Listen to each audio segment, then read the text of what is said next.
Hello, আসসালামু আলাইকুম। জ্যামিতির চিত্রসহ সংজ্ঞা।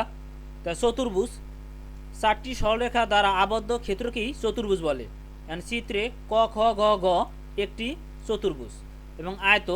যে চতুর্ভুজের চারটি কোণই সমকোণ তাকে আয়ত বলে। চিত্রে ক খ গ গ একটি আয়ত এবং সামান্তরিক। যে চতুর্ভুজের বিপরীত বাহুগুলো সমান ও সমান্তরাল তাকে সামান্তরিক বলে। চিত্রে ক খ গ গ একটি সামান্তরিক এবং রম্বস। যে সামান্তরিক প্রতিটি বাহুর দৈর্ঘ্য সমান এবং কোনো কোণই সমকোণ নয় তাকে রম্বস বলে।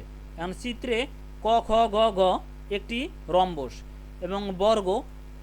বর্গ এমন একটি সামান্তরিক যার প্রত্যেকটি কোণই সমকোণ এবং বাহুগুলো সমান তাকেই বর্গ বলে। তাই চিত্রে ক খ গ ঘ একটি বর্গ। ট্র্যাপিজিয়াম। যে চতুর্ভুজের দুইটি বিপরীত বাহু সমান্তরাল কিন্তু অপর বিপরীত বাহুদ্বয় সমান্তরাল নয় তাকে ট্র্যাপিজিয়াম বলে। চিত্রে ক খ গ ঘ একটি ট্র্যাপিজিয়াম।